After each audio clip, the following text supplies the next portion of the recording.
मेरा नाम अहाना है। बेटा, तुम हमारी बात सुनती क्यों नहीं हो? हमारी बात मानती क्यों नहीं हो?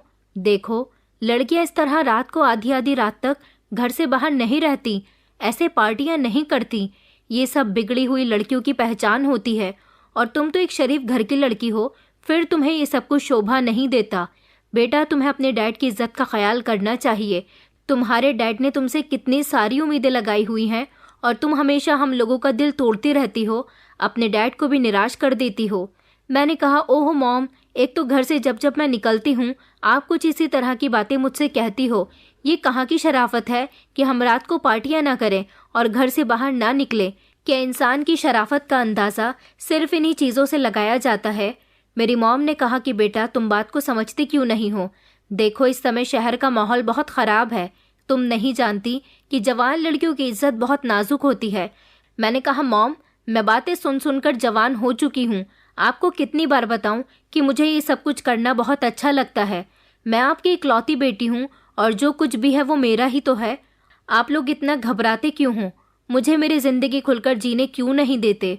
मॉम ने उदास चेहरा बनाते हुए कहा कि अहाना, तुम नहीं मानोगी। मैंने कहा, मॉम, मैं नहीं मानूंगी। आज मेरे दोस्तों के साथ नाइट पार्टी है और मैं क्लब में जाकर ही रहूंगी।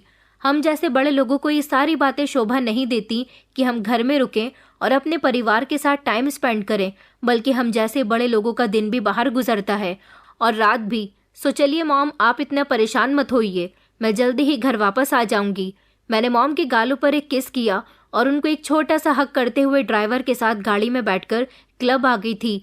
और सारी रात यहाँ मैंने हर रात की तरह खूब मौज मस्ती की थी। एक बिगड़ी हुई घमंडी और अमीर पिता की लाडली बेटी थी। मेरे डैड मुझसे बहुत प्यार करते थे। मैं जिस चीज़ पर हाथ रख दिया करती थी वो चीज़ मेरी हो जाया करती थी। बचपन से ही मेरी हर गलती को सराहा गया था। मुझे कभी ये नहीं सिखाया गया था कि गलत और सही में फ़र्क क्या होता है। मेरे लिए गलत भी गलत होता था और सही भी गलत होता था। मैं हर चीज़ के लिए आसानी से नहीं मानती थी। जो काम मुझे करना होता था मैं उसे कर गुजरती थी, और अगर मेरे काम में कोई रुकावट डालने की कोशिश करता तो उसका अंजाम भी अच्छा नहीं होता था। हमारे घर में जितने भी नौकर थे वो मुझसे बहुत डरते थे, क्योंकि मैं नौकरों के हाथों का कुछ भी नहीं खाती थी। मेरे घर वाले बहुत नरम दिल के लोग थे जो छोटे मोटे गरीब लोगों को नौकरी पर रख लिया करते थे। मैं एक ऐसी इंसान थी जिसकी सोच हाई लेवल की थी। मुझे छोटे मोटे नौकर पसंद नहीं थे, इसलिए मैं अपने मॉम डैड को बोलती थी कि आपको ऐसे गरीब लोगों को हमारे घर में काम करने के लिए नौकरी नहीं देनी चाहिए, बल्कि आप वेल मैनर्ड और प्रोफेशनल टाइप जैसे लोगों को जॉब पर रखा करें। और खाना बनाने के लिए भी मुझे अच्छे शेफ़ की ज़रूरत होती थी। मुझे ऐसे गरीब लोगों के हाथों का खाना बिल्कुल भी पसंद नहीं आता था। मेरे कपड़े धोने के लिए भी एक बहुत बड़ी ड्राई क्लीन कंपनी के वर्कर्स आते थे, और कभी छोटे मोटे और सस्ती चीज़ों पर तो मैंने अपनी नज़र भी नहीं डाली थी। लेकिन वही मेरे मॉम डैड की पुरानी सोच हमेशा बीच में आ जाती थी। वो गरीब, लाचार, बेबस लोगों को हमारे घर में नौकरी पर रख लिया करते थे। मैं चाहती थी कि हमारे यहाँ के नौकर भी हमारे जैसे ही हाई लेवल के दिखने चाहिए, लेकिन जिनको मेरे मॉम डैड उनकी मजबूरी सुनकर नौकरी पर रख लिया करते थे वो लोग गंदे मेले कुचेले कपड़ों में हमारे बंगले में काम करने के लिए आ जाते थे। ये बात मुझे बहुत नागवार गुजरती थी। फिर मैं किसी से कुछ भी नहीं कहती थी, बल्कि ऐसे लोगों को फौरन ही अपने घर से निकल जाने का कह दिया करती थी। मॉम डैड कहते थे कि बेटा, ये सब तुम बिल्कुल भी अच्छा नहीं कर रही हो, हमें गरीबों के साथ ऐसा सुलूक नहीं करना चाहिए। मगर मेरा मानना था कि ऐसे लोगों के लिए बहुत सारी नौकरियां हैं, इन्हें हमारे ही घर में आने की क्या ज़रूरत है। मेरे डैड लाखों करोड़ों के बिजनेस के मालिक थे और अनफॉर्चुनेटली ये सब कुछ मेरा था। मैं अपने डैड की दौलत पर बहुत घमंड किया करती थी। शायद उन लोगों के लाड प्यार ने मुझे बिगाड़ दिया था, क्योंकि बचपन से उन्होंने इकलौती बेटी कर करके मुझे अपने सर पर चढ़ा लिया था और मेरी हर ख्वाहिश को पूरी किया था। यही वजह थी कि मुझे अपनी बातें मनवाने की और अपनी ख्वाहिशें पूरी करवाने की आदत हो गई थी। अगर कहीं भी मेरी मर्जी नहीं चलती तो वो काम नहीं हुआ करता था। मेरे घर वाले सिर्फ मुझे किसी भी गलत काम के लिए टोक सकते थे, मगर रोक नहीं सकते थे। रुकती मैं अपनी मर्जी से थी। फिलहाल ज़िंदगी बहुत मौज मस्ती के साथ गुजर रही थी, क्योंकि मैंने एक बहुत बड़ी यूनिवर्सिटी से पढ़ाई की थी, जो शहर की सबसे महंगी और बड़ी यूनिवर्सिटी थी। मुझे बाहर पढ़ने लिखने का कोई शौक़ नहीं था और ऐसा मेरे पेरेंट्स भी नहीं चाहते थे। अगर मैं अब्रॉड जाती तो उनकी नज़रों से दूर हो जाती, और ऐसा वो हरगिज़ भी नहीं होने देते। मेरे डैड को हमेशा मेरी सेफ्टी की फिक्र रहती थी, इसलिए उन्होंने मेरे लिए 2 गार्ड्स रखे हुए थे। एक मेरे लेफ्ट हैंड पर होता था तो दूसरा राइट हैंड पर खड़ा होता था, जो दोनों मेरा हुक्म मानते थे। लेट नाइट पार्टीज करना, दोस्तों के साथ ट्रिप पर जाना, ड्रिंक करना, खुद ड्राइविंग करना, अपनी सेफ्टी ना करना, जंक फूड खाना, घर में देर से आना, अपनी मर्जी के मुताबिक घर से किसी भी टाइम निकल जाना और अपने दोस्तों के साथ हर वो गलत काम करना जो एक बिगड़ा हुआ इंसान करता है, मैं ये सब कुछ किया करती थी। और मेरी इन्हीं हरकतों से मेरे पेरेंट्स बहुत तंग आ गए थे। मैं अपनी सेफ्टी नहीं रखती थी, इसलिए तो डैड ने मेरे लिए गार्ड्स रखे थे ताकि वो मेरा ध्यान रख सके, और सबसे बढ़कर तो ये कि मुझे गरीब लोगों से दूर रख सके, क्योंकि अगर कोई भी गरीब भिखारी या गंदे कपड़ों वाला इंसान मेरे सामने आ जाता था तो मुझे बहुत उलझन होती थी। मैं ऐसे लोगों से घिन महसूस करती थी। अगर मेरी गाड़ी के सामने कोई भिखारी आ जाता, भले ही कोई बच्चा ही क्यों ना हो, और उसने मेरी गाड़ी को टच भी कर लिया तो मैं उस गाड़ी को चेंज कर लिया करती थी और वो गाड़ी अपने घर के किसी भी नौकर को गिफ्ट कर दिया करती थी। मेरी इन फिजूल खर्ची से मेरे पेरेंट्स बहुत तंग आ चुके थे। डैड ने हर बार मुझसे यही कहा था कि बेटा देखो, हमने कभी तुम पर किसी तरह की कोई पाबंदी नहीं लगाई है। डैड कहते थे, आज मैं जिंदा हूँ, कल नहीं रहा तो तुम्हारा और तुम्हारी मम्मी का क्या होगा, इसलिए तुम्हें फिजूल खर्ची नहीं करनी चाहिए। बुरा समय आते हुए समय नहीं लगता, हमें अपने बुरे समय की तैयारी करके रखनी चाहिए ताकि बुरा समय आने पर हमें किसी मुश्किल का सामना न करना पड़े। मैं अपने मॉम डैड के ऐसे सांस्कृतिक और पारंपरिक लेक्चर से बहुत तंग आ चुकी थी। वो लोग बोलते रहते थे और मैं उनकी बातों को एक कान से सुनकर दूसरे कान को निकाल दिया करती थी। काफ़ी टाइम हो गया। मेरे मॉम डैड ने मुझे हर तरह से सुधारने की कोशिश कर ली थी, लेकिन मैं सुधरने वालों में से नहीं थी। जो मैंने ठान लिया वो मैं करके रहती थी। एक दिन मेरे पेरेंट्स को जोश चढ़ा कि वो मेरी शादी करवाना चाहते हैं। उन्हें लगा कि मैं शादी के बाद सुधर जाऊंगी, मेरी शादी हो जाएगी, मैं अपने पति की सेवा करूंगी, एक टिपिकल हाउसवाइफ की तरह रसोई संभालूंगी, सास ससुर की सेवा करूंगी। लेकिन मेरे ख्याल ऐसे नहीं थे। जब मैंने सुना कि मेरे घर वाले मेरी शादी करना चाहते हैं तो मैंने उनको पहले ही वार्न कर दिया था कि आप लोग अगर मेरी शादी करना चाहते हैं तो आप मेरे डिमांड्स भी जानते ही होंगे। नहीं जानते तो मैं आपको अपनी डिमांड्स के साथ साथ टर्म्स और कंडीशंस भी बता देती हूँ। हम लोग करोड़पति लोग हैं।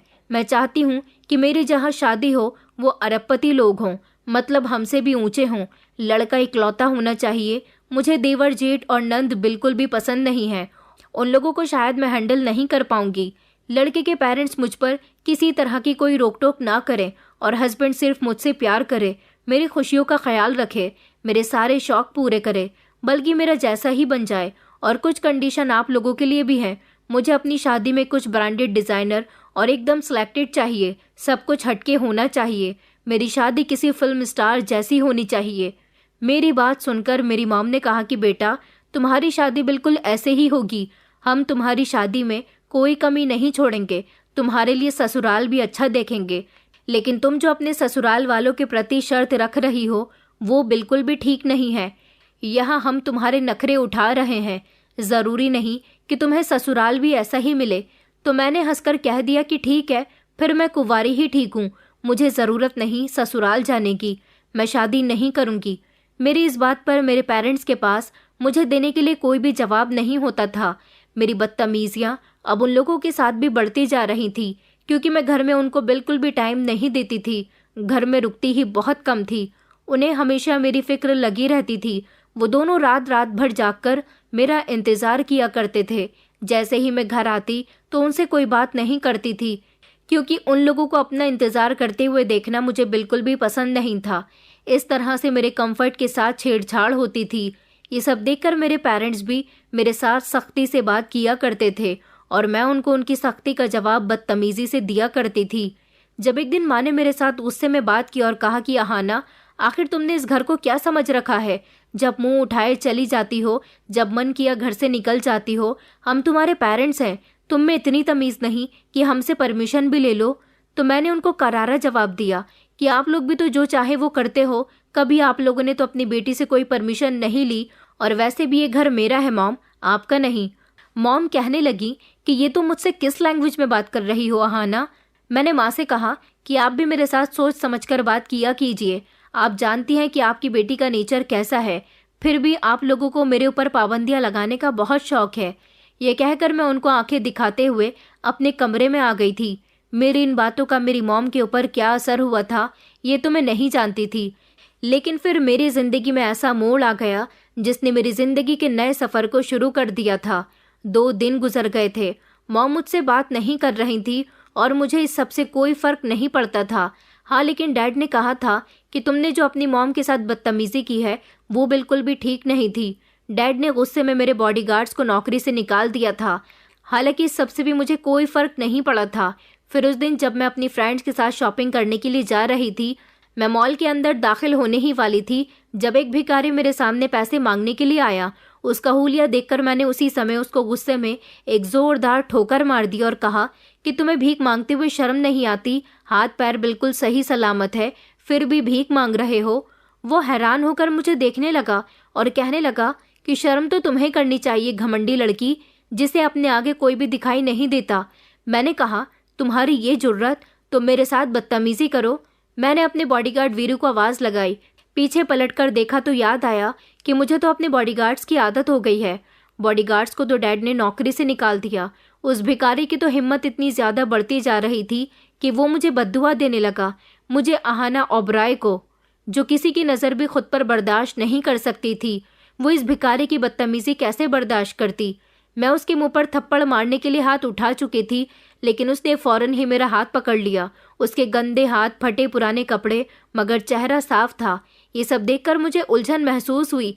मैंने उससे एक ही झटके में खुद को छुड़वाया। वो मुझे गौर से देख रहा था और हंसने लगा। मैंने कहा, छोड़ो मुझे, मगर उसने नहीं छोड़ा। मैंने कहा कि मैं तुम्हें छोड़ूंगी नहीं, तुम्हें पुलिस के हवाले करके रहूंगी। वो मेरी बात पर फिर से जोर जोर से हंसने लगा और कहने लगा कि ठीक है, जो करना है अभी करो। उसने मेरा हाथ मजबूती से पकड़ा हुआ था। मैं अपना मोबाइल अपने पर्स से निकाल भी नहीं पा रही थी। मैंने कहा, एक बार मेरा हाथ छोड़ो, फिर देखो मैं तुम्हारे साथ क्या करती हूँ। उसने कहा कि तुम कुछ नहीं कर सकती, अब तो जो होगा वो तुम्हारे साथ होगा। बहुत जल्दी तुम्हारी जिंदगी पूरी तरह से बदलने वाली है और फिर जब तुम्हें हकीकत पता चलेगी तो फिर तुम अपने किए पर पछताओगी।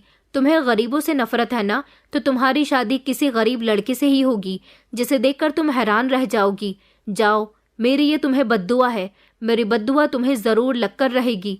मैं उसके चेहरे को गौर से देख रही थी। मैंने कहा कि हाउ डेयर यू। वो कहने लगा कि तुम जितना चाहे गुस्सा करो, मुझे कोई फ़र्क नहीं पड़ता। उसने एक ही झटके से मेरी कलाई छोड़ दी। मेरी कलाई पर उसके गंदे हाथों के निशान लग चुके थे। मुझे उस पर बहुत गुस्सा आया। आखिर वो कौन होता था मुझे बद्दुआ देने वाला? मैंने जैसे ही अपने पर्स से मोबाइल निकालने के लिए अपनी नज़र झुकाई और मोबाइल निकालकर सामने की तरफ देखा तो वो शख्स मेरे सामने से गायब हो चुका था। मेरे सारे दोस्त जो कि पहले ही मॉल के अंदर जा चुके थे, मैं अभी उस भिखारी को इधर से उधर देख रही थी। मेरी एक फ्रेंड आई, उसने मुझे झंझोड़ा और कहने लगी कि तुम यहाँ पर क्या कर रही हो? हम तुम्हारा कब से अंदर इंतज़ार कर रहे हैं। मैंने कहा कि कुछ नहीं, एक बदतमीज़ मेरे मुंह लग गया था। मैंने मॉल के अंदर जाते ही वॉशरूम में जाकर अपने हाथों को कलाइयों तक धोया। फिर मैं न जाने क्यों एक अजीब सी सोच में चली गई थी। मेरा दिल बेचैन होने लगा था। मुझे कुछ भी अच्छा नहीं लग रहा था और मेरे दिमाग में बार बार उस भिखारी की बातें घूम रही थी। मैं सोच में पड़ गई थी। मैं ठीक से अपने दोस्तों के साथ शॉपिंग भी नहीं कर पा रही थी। फिर सब लोगों ने प्लान बनाया कि मिलकर कुछ खाते हैं। मैं कैंटीन में जाकर बैठ गई तो वहाँ भी मैं खोई खोई सी थी। जब मेरे फ्रेंड्स ने मुझसे पूछा कि आखिर तुम्हें क्या हो गया, तो मैंने उस भिखारी की कही हुई एक एक बात उनको बता दी। मेरी दोस्त श्रेया कहने लगी, चिल यार अहाना, तुम कब से लोगों की बातों को इतना सीरियस लेने लगी हो, और वो भी एक भिखारी की बात को तुम इतना सीरियस लेकर बैठ गई हो कि तुम्हारा ध्यान एंजॉयमेंट पर है ही नहीं। लेकिन मैंने अपने दोस्तों की बात को भी सीरियस नहीं लिया और फिर मैं अपने घर वापस आ गई थी। घर आई तो घर में भी एक अजीब सा माहौल था। यहाँ की हर चीज़ मुझे अजीब लग रही थी। नौकर खामोश थे, जैसे कोई अनहोनी होने वाली है। मैं तो एक तरफ को अपना सर पकड़कर बैठ गई थी क्योंकि मेरे सर में बहुत दर्द हो रहा था। उसी समय मेरे डैड मेरे बराबर में आकर बैठ गए और कहने लगे कि बेटा, आज तुम्हारी ख्वाहिश पूरी हो गई है। मैंने चौंक कर उन्हें देखा और कहा, कैसी ख्वाहिश डैड? डैड ने कहा कि तुम्हारे लिए एक बहुत अच्छे घर से रिश्ता आया है। बहुत ही करोड़पति लोग हैं, हमसे भी ज़्यादा अमीर, और लड़का भी बहुत अच्छा है। उसी समय डैड ने अपने मोबाइल में मुझे एक लड़के की फ़ोटो दिखाई। लड़का बिल्कुल फिल्म स्टार जैसा दिखाई देता था। मेरी तो आंखें चौंक गई थी। उसकी फ़ोटो देखकर मुझे यकीन नहीं आ रहा था कि वो कितना हैंडसम है। वो शहर के सबसे बड़े डायमंड मर्चेंट का बेटा था। इसको तो मैं बहुत अच्छे से जानती थी। ये बचपन से मेरे साथ स्कूल में पढ़ता था, लेकिन मुझे ये नहीं पता था कि यही मेरी ज़िंदगी में शामिल हो जाएगा। मेरी तो खुशी के ठिकाने नहीं थे। मेरा मूड, जो कि उस भिखारी की वजह से पहले ख़राब था, अब पूरी तरह से ठीक हो चुका था। इन लोगों के बारे में क्या जांच पड़ताल निकालनी। मैं इस लड़के को और इसकी फैमिली को बहुत अच्छे से जानती थी। यही मेरे लिए काफ़ी था। और डैड ने बताया कि इसका रिश्ता खुद तुम्हारे लिए आया है। बस अब क्या था, जैसे लोगों में मैं शादी करके जाना चाहती थी, मुझे बिल्कुल वैसा ही ससुराल और पति मिल रहा था। वो अपने माता पिता का इकलौता बेटा था और करोड़ों के हिसाब से उसकी जायदाद थी। ये खुशी मेरे लिए बहुत बड़ी थी। मॉम डैड ने बताया कि ये लोग कोई रस्म नहीं करना चाहते, बस शादी खूब धूमधाम से करना चाहते हैं। मैं इसमें भी खुश थी। फिर मुझे उस भिखारी की बद्दुआ याद आई जो कहता था कि तुम्हारी शादी किसी गरीब इंसान के साथ होगी। मैंने उसकी बात से अपना सर झटका और सोचा कि उसकी बद्दुआ मुझे लगी ही नहीं है। अगर उसकी बद्दुआ मुझे लगती तो आज ही मेरे लिए डायमंड मर्चेंट के बेटे का रिश्ता क्यों आता। मैं भी यही चाहती थी कि मेरी शादी बहुत जल्द हो जाए, क्योंकि मुझे ना जाने क्यों उसकी बद्दुआ से अब डर लग रहा था। अभी इस बात को 1 हफ्ता ही गुजरा था जब डैड ने मुझे एक और ख़बर सुनाई और कहा कि 21 अक्टूबर को तुम्हारी शादी है। ये सुनकर मैं हैरान रह गई थी। 21 अक्टूबर में तो पूरा 1 हफ्ता रह गया था। डैड ने बताया कि राजीव शादी के बाद कुछ महीनों के लिए काम के सिलसिले में अमेरिका जा रहा है। उसने सोचा कि क्यों ना तुम्हें भी साथ ले जाए, तो फिर हम लोग सोच रहे हैं कि तुम लोगों की शादी ही कर देते हैं।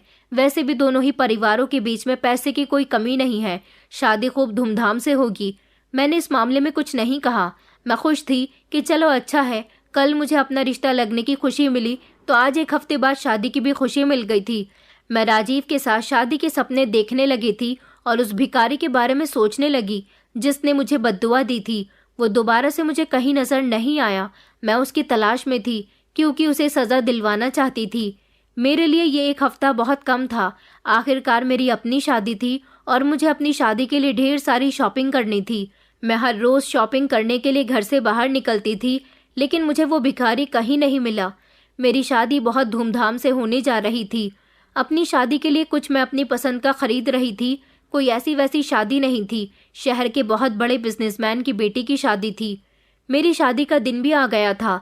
मैं सैलून में तैयार होने के लिए गई थी, लेकिन जब वहां से मैं ड्राइवर के साथ उस होटल में पहुंची जहां से मेरी शादी होने जा रही थी, तो मैं चौंक गई। वहां तो एक अजीब सी हैवानियत थी। मुझे कोई मेहमान नजर नहीं आ रहा था। तभी मुझे सामने से अपने माता पिता चलते हुए नजर आए। उन्होंने कहा कि बेटा माफ़ करना, एक बहुत बड़ी इमरजेंसी आ गई है। राजीव की बड़ी बहन की तबीयत ठीक नहीं है, लेकिन वो तुमसे शादी करना चाहता है। आज मजबूरन हमें अपना प्रोग्राम कैंसिल करना पड़ा, लेकिन तुम्हारी शादी उसके साथ ज़रूर होगी। मुहूर्त निकला जा रहा है। अंदर पंडित जी और राजीव तुम्हारा इंतज़ार कर रहे हैं। माँ मेरे बराबर में आकर खड़ी हो गई और मुझे अंदर लेकर जाने की कोशिश करने लगी। मैं कहने लगी, आखिर ये किस बात का मजाक चल रहा है? अगर उसकी बहन की तबीयत खराब है तो इसमें मेरी क्या गलती है? मॉम ने कहा कि इसमें इतना हंगामा करने वाली कोई बात नहीं है। आज का ही तो प्रोग्राम कैंसिल हुआ है। तुम जब कल अपनी ससुराल चली जाओगी तो वहाँ एक बहुत बड़ा प्रोग्राम रखा गया है। बाद में दोबारा से दुल्हन बनाया जाएगा। चलो आओ हमारे साथ। मैं इतने अच्छे से तैयार होकर आई थी और मैंने अपनी फ्रेंड्स को भी इनवाइट किया था। हैरानी की बात ये थी कि पूरा होटल खाली पड़ा हुआ था। यहाँ स्टाफ के अलावा और कोई भी नहीं था। मैंने सोचा कि राजीव जैसा लड़का मेरे हाथों से नहीं निकलना चाहिए। मुझे अपने गुस्से पर कंट्रोल करना होगा। मैंने देखा कि होने वाला पति सर पर सहरा बांधकर आया था और उसने बहुत ही एक्सपेंसिव कपड़े पहने हुए थे, जिससे ये साफ नजर आ रहा था कि ये राजीव ही है। मुझे उसके बराबर में बिठा दिया गया। राजीव का चेहरा नजर नहीं आ रहा था। मैंने कहा कि आपको अपना सहरा हटा देना चाहिए। हम दोनों की शादी होने वाली है। मैंने भी तो घूंघट नहीं किया है ना। बस मेरा इतना कहना था कि उसने फौरन ही अपने चेहरे से सहरा हटाया तो मुझे एक जोरदार झटका लगा। ये तो वही भिखारी था जिसने मुझे बद्दुआ दी थी, मगर आज उसका गेटअप कुछ अलग ही था। उसका चेहरा देखकर मुझे वो सब याद आने लगा जो उसने मुझसे कहा था। मेरी आंखों के सामने अंधेरा छाने लगा और मेरे दिमाग पर एक अजीब सा बोझ सवार हो गया। मेरी आंखें धीरे धीरे बंद होने लगी थी। ये सदमा मैं बर्दाश्त नहीं कर सकती थी कि एक भिखारी के साथ मेरी शादी होने जा रही है। और फिर क्या था, धीरे धीरे मेरी आंखें बंद हो गईं और मैं बेहोश होकर ज़मीन पर गिर गई थी। फिर जब मुझे होश आया तो मैं एक आलीशान बिस्तर पर लेटी हुई थी। मैं फौरन ही उठी। मैंने अपनी आंखों को मसला और कमरे में चारों तरफ देखने लगी। महंगा और एक्सपेंसिव फर्नीचर, ब्रांडेड वाले फूलों से सजावट की गई थी जिनकी खुशबू ही अलग थी। मैंने देखा कि ये कमरा तो मेरा नहीं है। मैं फौरन ही उठ गई। मैंने ज़मीन पर पैर रखे तो ज़मीन का फर्श ठंडा हो रहा था। मैं दरवाज़ा खोलकर आगे की तरफ बढ़ने लगी तो देखा कि ये बहुत बड़ा बंगला था। ये मैं कहाँ आ गई थी? ये जगह मेरे लिए अनजान थी। फिर सामने से मुझे वो नजर आया जिसको देखकर मैं बेहोश हो गई थी। मेरे दिल की धड़कनें उसे देखकर तेज हो गई थी। लगता था कि मेरा दिल बाहर आ जाएगा। ये वही भिखारी था जिसने मुझे बद्दुआ दी थी। न जाने क्यों मुझे ऐसा लगता था कि मेरे साथ कुछ भी ठीक नहीं हुआ। उसने कहा कि वेलकम होम मैडम जी। मैंने गौर से उसके चेहरे की तरफ देखा जहां मुझे शातिराना मुस्कुराहट साफ नजर आ रही थी। इस घर में हर तरफ मुझे नौकर दिखाई दे रहे थे। उसे देखकर मेरी आंखें हैरानी से फैल चुकी थी। वही भिखारी मेरे सामने हाथ बांधकर खड़ा हुआ था। उसके चेहरे पर एक अजीब सा सुकून और मुस्कुराहट थी जो मैं पहले भी देख चुकी थी। इसे देखकर ही तो मैं बेहोश हुई थी। मैं एक कदम पीछे हटी। तुम यहाँ क्या कर रहे हो? मेरी आवाज़ निकल रही थी। वो थोड़ा आगे बढ़ा और फिर कहने लगा कि ये मेरा घर है। उसके कहे हुए शब्दों ने जैसे शीशा पिघलाकर मेरे कानों में डाल दिया हो। मैंने कहा, क्या ऐसा कैसे हो सकता है? उसने कहा, क्यों नहीं हो सकता? मैंने तुमसे कहा था ना कि तुम्हारी शादी किसी गरीब इंसान के साथ होगी। देखो आज तुम्हारी आंखों के सामने वही इंसान खड़ा है, लेकिन फिर भी ये सब कुछ मेरा है और तुम्हारी शादी अब मेरे साथ हो चुकी है। मैंने अपने कानों को हाथ लगाया और कहा कि नहीं, मेरी शादी तो डायमंड मर्चेंट के बेटे राजीव के साथ होने जा रही थी। मेरी बात पर वो जोर जोर से हंसने लगा और कहने लगा कि मैं उससे भी ज्यादा अमीर हूँ। मेरे लिए कुछ भी मुश्किल नहीं है। चुटकियों में तुम्हें तुम्हारे घर से उठवा लिया, तुम्हारे साथ शादी कर ली। इससे ज्यादा और क्या सबूत चाहिए तुम्हें मेरी अमीरी का? मैंने कहा कि नहीं, ऐसा नहीं हो सकता। तुम्हारी शादी मेरे साथ नहीं हो सकती। उसने कहा कि अगर तुम्हें यकीन नहीं आता तो तुम अपने आप को आईने में देख सकती हो। आईने में? मैंने खुद से सवाल किया। मैं झट से आईना तलाश करने लगी। जब एक दीवार पर मुझे शीशा लगा हुआ नजर आया तो मैं फौरन ही वहां पर गई। मैंने देखा कि मेरे गले में मंगलसूत्र और मेरी मांग में लाल रंग का सिंदूर भरा हुआ था। मैं गुस्से से भड़क उठी थी। इसका मतलब कि इस इंसान के साथ मेरी शादी हो चुकी है, लेकिन मेरी कुछ भी समझ नहीं आ रहा था। आज ये इंसान वो नहीं लग रहा था जिसको मैंने उस दिन देखा था। उसने कहा कि मैं जानता हूँ कि तुम्हारा रिएक्शन खुद को देखने के बाद कुछ ऐसा ही होगा। देखो, मैं तुम्हें नहीं रोकूंगा, तुम तो खुद यहाँ से जाना चाहोगी। उसकी ये बात मेरे अंदर गुस्से की आग में बदल गई थी। मैंने सख्ती से सामने रखी टेबल पर हाथ मारते हुए कहा, आखिर कौन हो तुम और ये सब कुछ तुमने मेरे साथ क्यों किया? वो कहने लगा कि मैं भिखारी नहीं हूँ। वो मेरे करीब आकर मेरी आंखों में आंखें डालकर कह रहा था कि तुमने मेरा हुलिया देखकर मुझे जज कर लिया, लेकिन सच्चाई वही है जो अब तुम्हारे सामने है। ये कैसे हो सकता था? ये इंसान मेरा पति बन गया था जिसको मैं भिखारी समझ रही थी और इसको मैंने धुतकार दिया था। ये तो एक बहुत अमीर आदमी था। मुझे ऐसा लग रहा था जैसे मैंने अपनी जिंदगी में एक बहुत बड़ी नासमझी कर दी है। मैंने कहा, तो तुमने मेरे साथ झूठ बोला। वो हंसा। उसकी हंसी में एक अजीब सा सुकून था, जैसे वो मेरी बेचैनी को समझ रहा हो। वो पहले से ही जानता था कि मेरी यह हालत होने वाली है। उसने कहा कि मैंने तुम्हारे साथ कोई झूठ नहीं बोला, तुम्हें तुम्हारी हकीकत दिखाई है। मैंने उलझन और गुस्से से उसकी तरफ देखा। मुझे यकीन था कि मैं जितना भी तड़प लूं, लेकिन हकीकत से इनकार नहीं कर पाऊंगी। अब मैं उसकी पत्नी बन चुकी हूँ। मैं बहुत लाचार हो चुकी थी। मैं लोगों को सिर्फ उनके कपड़ों से जांचने लगी थी। मैंने सोच लिया था कि मैं इसे डिवोर्स लेकर ही रहूंगी, लेकिन डिवोर्स लेने के लिए कोई ठोस वजह तो होनी चाहिए। मुझे एक करोड़पति इंसान के साथ शादी करनी थी और इस लड़के विवान में वो सब कुछ था जिस लड़की की मैं ख्वाहिश करती थी। मैंने कांपती हुई आवाज में कहा कि तुमने मेरे साथ ये सब कुछ क्यों किया? उसने कहा कि तुम्हारा घमंड तोड़ने के लिए। तुम्हारी दुनिया में दौलत ही सब कुछ थी। मैंने तुम्हें दिखाया है कि असल में ताकत किसके हाथ में होती है। मैं उसकी बात पर खामोश हो गई। वो सच कह रहा था। इस समय मुझे एहसास हुआ कि मैं अपनी जिंदगी में कितनी अंधी हो चुकी थी। मैं हमेशा से समझती रही थी कि मैं दुनिया की सबसे ज्यादा अक्लमंद और खुशकिस्मत लड़की हूँ, मगर आज मैंने खुद को बेवकूफ़ महसूस किया। वो लड़का विवान भिखारी नहीं था, मैं ही असल में गरीब थी। एक ऐसी गरीब जो दिल से खाली थी। मेरे शरीर में कपकपी होने लगी, लेकिन अब जो मैं सुन रही थी वो मेरी बर्दाश्त से बाहर था। मैंने उसकी तरफ देखा। उसके चेहरे पर एक अजीब सा सुकून था, एक ऐसी मुस्कुराहट जैसे वो मुझे तड़पते हुए देखना चाहता हो। मैंने कहा कि तुमने मुझसे शादी क्यों की? वो मुस्कुराया, लेकिन उसकी मुस्कुराहट में मुझे जहर नजर आ रहा था। उसने कहा कि बस तुम्हें पाने का जुनून सवार हो गया था, तुमसे बदला लेना था उन गरीब लोगों का जिनकी तुम अब तक बेइज्जती करती आई हो। आखिर तुम्हें भी तो पता चले कि इतना घमंड करने का क्या नतीजा होता है। तुम्हारी शादी मेरे साथ हो गई है, अब तुम इस बात को मान लो, लेकिन मैं तुम्हें पत्नी का दर्जा नहीं दूंगा। तुम्हें तो दौलत से मोहब्बत थी ना, यहाँ पर तुम्हें बेशुमार दौलत मिलेगी। मैं तुम्हारे पिता से भी ज्यादा अमीर हूँ। तुम्हारे पिता की 5 गाड़ियां हैं, लेकिन मेरे यहाँ 14 गाड़ियां हैं। तुम्हारा बंगला मेरे बंगले के आगे कुछ भी नहीं है। तुम्हारे पिता अगर लखपति हैं तो मैं करोड़पति हूँ। मैं तो सिर्फ तुम्हारी जिद और तुम्हारा घमंड तोड़ना चाहता था, और उसको मैं तोड़ चुका हूँ। उसकी बात सुनकर मेरे अंदर जैसे एक जोरदार चीख उभरने लगी थी। मेरा घमंड? उसने कहा कि हाँ, अब तक तुम लोगों के साथ बहुत बुरा बिहेवियर कर चुकी हो। अपने आगे तुमने कभी किसी को कुछ नहीं समझा। हमें कभी भी अपनी औकात नहीं भूलनी चाहिए, लेकिन तुम अपनी औकात भूल चुकी थी। तुम्हें सीधे रास्ते पर लाना मेरे लिए बहुत ज़रूरी हो चुका था। तुमने मुझे जिस भेस में उस दिन देखा था, मैं उस भेस में कभी कभी आ जाता हूँ ताकि मैं गरीब लोगों की तकलीफ को महसूस कर सकूँ। मैं इस तरह से उन गरीबों की मदद कर देता हूँ। भीख मांगकर जो पैसे मुझे मिलते हैं वो मैं उन्हीं को वापस कर देता हूँ। हम लोगों के पास जब दौलतें आ जाती हैं तो हम गरीबों की तकलीफ का अंदाज़ा लगाना भूल जाते हैं। मेरी वजह से कभी किसी को तकलीफ न पहुँचे, और एक अमीर इंसान होते हुए भी अगर कभी मुझ पर बुरा वक्त आए और मुझे ये सब कुछ करना पड़े तो मुझे किसी तरह की कोई शर्मिंदगी महसूस न हो, इसलिए मैं ये सब कुछ करता था। मगर उस दिन मेरा सामना तुमसे हुआ तो मैंने देखा कि तुम्हारे अंदर तो घमंड कूट कूट कर भरा हुआ है, और ये घमंड किसी और चीज़ का नहीं बल्कि अपने पिता की दौलत का है। तो मैंने सोचा कि क्यों ना इस घमंड को तोड़ दिया जाए। ये मैं कैसी सिचुएशन में फंस गई थी। मैं ना तो भाग सकती थी और ना ही लड़ सकती थी। मैंने कहा, और मेरे पेरेंट्स, उन्होंने तो कहा था कि वो मेरी शादी किसी दूसरे लड़के के साथ करवा रहे हैं। उन्होंने मुझे तुम्हारे साथ इतनी आसानी से कैसे भेज दिया?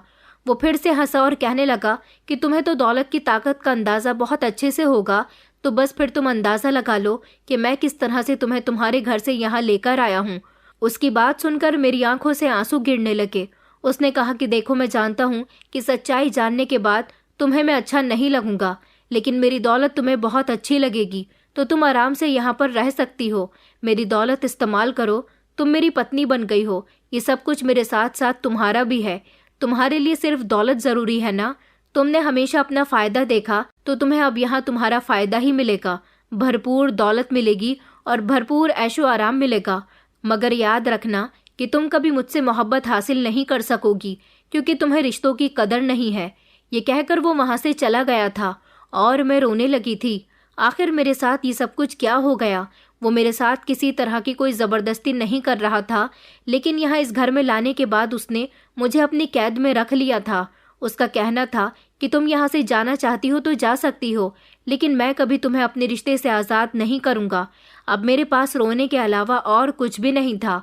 मैंने देखा था कि इस बंगले में हर कोई उसकी इज्जत करता था, हर कोई उसके हुक्म पर सर झुका दिया करता था, लेकिन वो उनके साथ सख्ती से पेश नहीं आता था।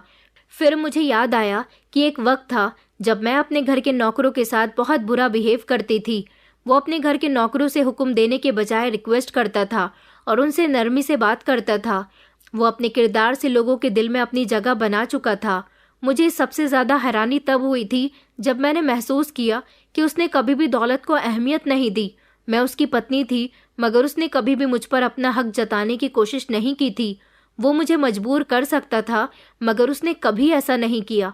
मैं उसके साथ रहने पर मजबूर हो गई थी, मगर उसने कभी ये नहीं कहा कि मैं उसे एक्सेप्ट करूं। मैं उसके घर में रहती थी, उसकी हर एक हरकत पर नज़र रखती थी, लेकिन उसने कभी मुझे नज़र उठाकर भी नहीं देखा। मुझे उसके साथ रहते हुए इसी तरह से 2 महीने गुजर गए थे, लेकिन ना जाने क्यों मेरे अंदर कुछ कुछ होने लगा था। ऐसा लगता था जैसे मेरे अंदर कुछ बदलने लगा है। मैंने चाहा कि मैं खुद को इस एहसास से दूर कर लूं, उसकी इतनी फिक्र ना करूं, उसको इतना देखा ना करूं, मगर ना जाने क्यों मुझे ऐसा लगता था जैसे मुझे उससे मोहब्बत होने लगी है। मगर मैं ऐसे इंसान से मोहब्बत कैसे कर सकती थी जिसने मेरी ज़िंदगी की सबसे बड़ी जंग मेरे खिलाफ लड़ी थी। मगर हकीकत ये थी कि जब वो मेरे करीब होता तो मेरी सांसें तेज़ हो जाती थी, और जब वो दूर हो जाता था तो मैं उसकी गैर मौजूदगी घर में महसूस कर सकती थी। मुझे तो वो बहुत अच्छा लगने लगा था। मैं नौकरों के साथ उसके घर में रहकर बिल्कुल उसकी ही तरह पेश आती थी, और मुझे अच्छा लगता था उनके साथ अच्छा बिहेव करके। मुझे अपना वो समय भी याद आया करता था जब मैंने अपनी ज़िंदगी का काफ़ी हिस्सा अपने बिगड़े हुए दोस्तों के साथ गुजार दिया। अब मुझे अपने माता पिता की याद आया करती थी तो मैं जल्दी से उनसे मिल नहीं सकती थी। मैं वहाँ जाती थी, लेकिन ना जाने क्यों मेरा वहाँ पर मन नहीं लगता था। मेरा मन करता था कि मैं वापस विवान के घर में आ जाऊं। उसे देखना, उसकी बात करने का तरीका, उसके हंसने बोलने का स्टाइल, ये सब कुछ मेरे अंदर उसके लिए मोहब्बत पैदा कर रहा था। कुछ दिन गुजरे तो विवान ने कुछ कागजात मेरे सामने रख दिए। वो मेरी आंखों में देख रहा था। उसकी नज़रें सुकूनमंद थीं। उसने मुझसे कहा कि ये रहे डिवोर्स के पेपर्स, तुम इन पर साइन कर दो। मैंने इन पर साइन कर दिया है। ये ज़बरदस्ती का रिश्ता यहीं ख़त्म होता है और तुम अब यहाँ से जा सकती हो। मैंने तुम्हें अपनी कैद से आज़ाद कर दिया। उसके शब्द ऐसे थे जैसे उसे कोई फ़र्क ही नहीं पड़ता इस बात से, लेकिन ना जाने क्यों मुझे बहुत फ़र्क पड़ रहा था। मुझे ऐसा लगता था जैसे मेरा दिल किसी ने मुट्ठी में भर लिया है। आज मेरी आंखों से खुद ही आंसू निकलने लगे थे और मैंने अपने इन आंसुओं को बड़ी मुश्किल से कंट्रोल किया। मैंने धीमे से शब्दों में कहा कि इतनी आसानी से। मेरी आवाज़ जैसे अजनबी लग रही थी। वो मुस्कुराया और कहने लगा कि हाँ, इतनी आसानी से। मैंने कभी तुम्हें मजबूर नहीं किया शादी करने के लिए। देखो, मैंने तुम्हारे अंदर काफ़ी सारे बदलाव महसूस किए हैं। तुम्हारा नेचर अच्छा हो गया। तुम्हें देखकर कोई भी नहीं कह सकता कि तुम वही घमंडी लड़की हो जो गरीब लोगों से नफरत किया करती थी, फिजूल खर्ची किया करती थी, अपने माता पिता के साथ बदतमीजी किया करती थी। आज तुम्हारे पास वो सब कुछ है जो तुम्हें चाहिए था, तो तुमने इसे इस्तेमाल क्यों नहीं किया? एक दिन भी तुमने मेरी दौलत का फ़ायदा नहीं उठाया। अब सब कुछ तुम्हारे हाथ में है। तुम जैसे चाहे इसे चला सकती हो, जैसे चाहे इसे इस्तेमाल कर सकती हो। आखिर तुमने ऐसा क्यों नहीं किया? विवान की बात सुनकर मेरी आंखों में जो आंसू भरे पड़े थे वो बाहर निकल कर आ गए। मैं फूट फूट कर रोने लगी। मैंने कहा, क्योंकि मुझे रिश्तों की कदर हो गई है, लोगों की कदर करनी आ गई है। मुझे लगता था कि इस दुनिया में दौलत ही सब कुछ है, मगर अब पता चला कि रिश्ते भी बहुत ज़्यादा इम्पॉर्टेंट होते हैं। मुझे अपने माता पिता की याद आती है। उनसे मिलने के लिए जाती हूँ, थोड़ी देर उनके साथ रहती हूँ और फिर वापस यहाँ पर आ जाती हूँ। और फिर तुम। इस पर मैं खामोश हो गई थी। विवान ने कहा कि आगे बताओ, क्या कहना चाहती हो? मैंने कहा कि मुझे तुम्हारे इस घर में रहना अच्छा लगता है। हाँ, तुम मुझ पर ध्यान नहीं देते। मैं तुम्हारी पत्नी होकर भी तुम्हारे लिए एक अनजान इंसान हूँ। ये कमी मुझे बहुत खलती है, और यही सब जानकर मुझे एहसास हो गया कि इस दुनिया में प्यार, मोहब्बत, रिश्तों की कदर करने वाला इंसान ही असली अमीर इंसान होता है, जिसके साथ सब होते हैं, जिससे सब प्यार से बात करते हैं, जिसकी सब इज्जत करते हैं। जैसे कि तुम सबके साथ कितने अच्छे से पेश आते हो। सब लोग तुम्हारी कितनी तारीफ करते हैं। मैंने हमेशा सबके साथ बुरा बिहेव रखा। कभी किसी ने मेरी तारीफ नहीं की, कभी किसी ने मुझे अच्छा नहीं समझा। अब मुझे पता चला कि इस दुनिया में लोगों का प्यार हासिल करने के लिए अच्छा बनना पड़ता है। मैंने कहा, विवान, मुझे माफ़ कर दो। मुझे अपनी गलती का एहसास हो गया। मैं फूट फूट कर रो रही थी। मेरे आंसू टेबल पर रखे डिवोर्स के पेपर्स पर गिर रहे थे। विवान मेरे सामने ही बैठा हुआ था और मुझे बड़े गौर से देख रहा था। इतने में ही मुझे महसूस हुआ जैसे किसी ने मेरे बालों को सहलाया। मैंने फ़ौरन ही पीछे पलटकर देखा तो मेरी मॉम थी। उनको देखकर मैं और ज़्यादा ज़ोर ज़ोर से रोने लगी। मैं उनके गले लग गई। मेरे डैड भी साथ आए थे। उन्होंने मुझे चुप करवाया। मैंने उनसे माफ़ी मांगी और कहा कि आप लोग भी मुझे माफ़ कर दीजिए। वो तो मेरे माता पिता थे, उन्होंने मुझे फ़ौरन ही माफ़ कर दिया। लेकिन विवान ने मेरे मॉम डैड से कहा कि अंकल आंटी, आप लोग अहाना को यहाँ से ले जा सकते हैं। मैं विवान से शुरू में नफ़रत करती थी और सोचती थी कि मैं इस कैद से कैसे बाहर निकलूं। लेकिन अब जब वो मुझे खुद आज़ाद कर रहा था तो मैं कैद में ही रहना अच्छा समझ रही थी। मैं यहीं रहना चाहती थी। मुझे यहाँ से कहीं नहीं जाना था। लेकिन ये बात मैं अपने मुँह से कैसे कहूँ? मेरी समझ नहीं आ रहा था। मैं कामयाब हो गई थी, लेकिन ना जाने क्यों मुझे कामयाबी हासिल नहीं हुई थी। जब मुझे हमेशा अपनी जीत की बहुत ज़्यादा खुशी हुआ करती थी, तो फिर आज मैं जीत कर भी क्यों हार गई थी? मैं अपने माता पिता के साथ घर वापस आ रही थी। मैंने डिवोर्स के पेपर अपने साथ ले लिए थे, लेकिन उन पर साइन नहीं किया था। मैं जब घर से निकली तो विवान को रोती हुई आंखों से देखती रही। शायद मेरी आंखें भी यही चाहती थी कि मैं उसको ना छोड़ूं या फिर वो मुझे ना छोड़े। मैं घर आ गई। मुझे एक अजीब सी बेचैनी थी। मुझे कुछ भी अच्छा नहीं लग रहा था। मेरे माता पिता ने कहा कि बेटा, तुम अपनी पुरानी जिंदगी में वापस आ गई हो, प्लीज पहले जैसी मत हो जाना। मैंने अपने मॉम डैड से वादा किया कि मैं अब नहीं बदलूंगी। आपकी बेटी को अब रिश्तों की अहमियत करनी आ गई है। मुझे अपने मोबाइल पर इंतजार था कि विवान मुझे कब फ़ोन करे, लेकिन उसने तो मुझे फ़ोन ही नहीं किया। मुझे यहाँ आने के बाद खुश होना चाहिए था, लेकिन मैं बार बार रो रही थी। मेरी परेशानी की वजह मेरे पेरेंट्स ने पूछी तो मैंने उनको बता दिया कि मैं विवान से मोहब्बत करने लगी हूँ और मैं उसको नहीं छोड़ सकती। वो मेरा पति है, मुझे डिवोर्स कैसे दे सकता है? पहले तो उसने खुद ही मेरे साथ शादी कर ली ज़बरदस्ती से, और अब अपनी मर्जी से ही मुझे छोड़ रहा है। क्या हर बार उसकी ही मर्जी चलेगी? मेरी बात पर मेरे मॉम डैड हंसने लगे और उनको हंसता हुआ देखकर मैं हैरान रह गई थी कि आज उनकी बेटी इतनी बड़ी परेशानी से गुजर रही है और वो लोग हंस रहे हैं। मेरे मॉम डैड ने कहा कि बेटा, दरअसल हम लोगों ने तुम्हें सुधारने के लिए ये प्लान बनाया था। दरअसल तुम्हारी बदतमीजियाँ दिन ब दिन बढ़ती चली जा रही थी और तुम्हारी डिमांड्स भी। क्या तुम जानती हो कि विवान कौन है? मैंने नहीं में सर हिलाया तो डैड ने मुझे बताया कि बेटा, ये विवान तुम्हारा बचपन का दोस्त विभू है, जो तुम्हारे स्कूल में पढ़ा करता था, अमित अंकल का बेटा। तुम अमित अंकल को नहीं जानती? मेरे पुराने दोस्त। जब तुम 5th क्लास में थी तब तक विवान तुम्हारे साथ पढ़ा था, लेकिन फिर विवान के पेरेंट्स उसे लेकर अमेरिका चले गए। अभी जब वो लोग यहाँ इंडिया वापस आए तो विवान तुमसे मिलना चाहता था, लेकिन हम तुम्हारी वजह से बहुत परेशान थे। हमने विवान को तुम्हारे बारे में सब कुछ बता दिया तो विवान ने कहा कि मैं सब कुछ ठीक कर दूंगा, लेकिन इसमें आपको मेरा साथ देना होगा। उसने जैसा जैसा हमसे कहा हम वैसा ही करते गए। उसने कहा कि मैं भले ही विदेश चला गया था, लेकिन अपने देश के कल्चर को नहीं भूला हूँ। टेढ़ी उंगली से घी कैसे निकाला जाता है, ये हुनर भी मैं रखता हूँ। दरअसल विवान खुद तुम्हारे सामने भिखारी बनकर आया था और हमने तुम्हें बताया कि हम तुम्हारी शादी बहुत ऊंचे खानदान में करवा रहे हैं। मैंने तुम्हें राजीव का फोटो इसलिए दिखाया क्योंकि तुम राजीव को अच्छी तरह से जानती थी, और बस इस तरह जिस दिन तुम्हारी विवान के साथ झूठी शादी होनी थी, उस दिन तुम उसे देखकर शादी होने से पहले ही बेहोश हो गई। हमें अच्छा मौका मिल गया और विवान तुम्हें घर ले गया। तुम्हारी बेहोशी का फायदा उठाया। नौकरानी ने तुम्हारे माथे पर सिंदूर लगा दिया और गले में मंगलसूत्र भी डाल दिया। लेकिन बेटा, ये सब कुछ हमारे प्लान का एक हिस्सा था। विवान तुम्हें ये रियलाइज करवाना चाहता था कि तुम दौलत छोड़कर अपने रिश्तों की अहमियत सीखो। उसने कुछ भी नहीं किया। अपने घर ले जाने के बाद उसका नेचर जैसे अपने घर के लोगों के साथ था, वो सिर्फ वैसे ही नॉर्मली अपने घर में रहता रहा और तुम खुद ब खुद ठीक हो गई। हम मानते हैं कि ये हमारी परवरिश का नतीजा है जो तुम इतनी जिद्दी और घमंडी हो गई थी, क्योंकि इंसान जैसे माहौल में रहता है, जो देखता है वही सब कुछ सीखता है। अगर तुम्हारे बचपन में हमने तुम्हें ये सब कुछ सिखाया होता तो शायद आज तुम भी विवान के जैसे ही होती। उसके पेरेंट्स ने भी हमारा बहुत साथ दिया इस सब में। वो लोग अपने घर में कई दिनों तक तुम्हारी वजह से नहीं रहे। विवान ने फैसला किया कि तुम्हारे अंदर काफ़ी बदलाव आ चुका है, इसलिए उसने इस किस्से को ख़त्म कर दिया। और तुम रोना बंद करो बेटा, ये डिवोर्स पेपर्स तो नकली हैं। जब तुम्हारी विवान के साथ शादी ही नहीं हुई तो डिवोर्स किस बात की? मॉम डैड की बात सुनकर तो मेरे होश उड़ गए थे कि मेरे पीठ पीछे ये लोग इतना सब कुछ कर चुके थे और मुझे भनक तक नहीं हुई थी।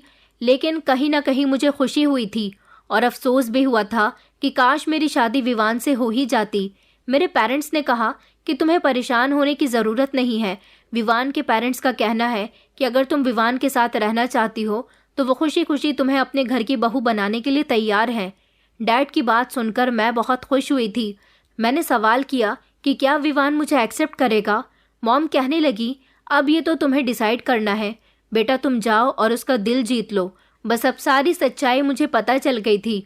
मुझे सुधारने में, मुझे सीधी राह दिखाने में विवान का पूरा पूरा हाथ था। मैं अपना सामान लेकर वापस उसके घर चली गई और कहने लगी कि मैं तुम्हें छोड़ने वाली नहीं हूँ, अब तुम जो चाहे वो कर लो।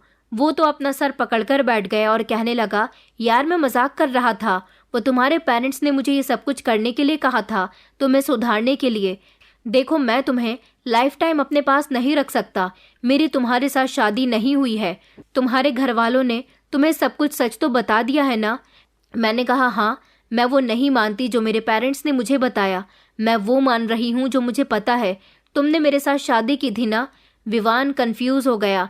तभी उसके पेरेंट्स आ गए और उन्होंने कहा कि बेटा, आज तुम्हारे सामने तुम्हारी दोस्त खड़ी हुई है, इसे प्रपोज कर दो और इससे शादी कर लो। हमने इसका हाथ तुम्हारे लिए इसके पेरेंट्स से मांग लिया है। मैंने विवान की आंखों में देखा और कहा कि बस बहुत हुई तुम्हारी एक्टिंग। अब बताओ, मुझे अपनी जिंदगी में शामिल करोगी या नहीं? मुझे पत्नी बनने का हक दोगे या नहीं? अगर अब की बार तुमने कुछ भी किया तो मुझसे बुरा कोई नहीं होगा। विवान हंसने लगा और अपना सर खुजाने लगा। कहने लगा कि हाँ, क्यों नहीं दूंगा। एक बार तुमसे खूब धूमधाम से शादी तो कर लूं। आखिरकार मुझे तुम्हारी ख्वाहिश पूरी करनी है। खूब सारा जेवर, खूब महंगे कपड़े और वीआईपी लोगों की तरह शादी। मैं उसकी बात पर हंसने लगी और मैंने कहा कि मुझे ये सब कुछ नहीं चाहिए, मुझे सिर्फ तुम्हारा साथ चाहिए। और फिर क्या था, हमारी मोहब्बत इस तरह से कामयाब हो गई। हम दोनों एक दूसरे को मिल गए। मैं भी सीधे रास्ते पर आ गई और मैंने लोगों की इज्जत करना सीख लिया। अपने घर जाकर मैंने अपने घर के नौकरों से भी माफ़ी मांगी थी और अब तक मैं जितने भी लोगों का दिल दुखा चुकी थी, ऊपर वाले से प्रार्थना है कि वो लोग भी मुझे माफ़ कर दें। दोस्तों, उम्मीद करती हूँ आपको हमारी कहानी पसंद आई होगी। कहानी पसंद आई है तो वीडियो को लाइक करें, चैनल पर नए हैं तो चैनल को सब्सक्राइब करें और हाँ, नोटिफिकेशन बेल को ज़रूर दबाएं ताकि अगली अपडेट सबसे पहले आपको मिले।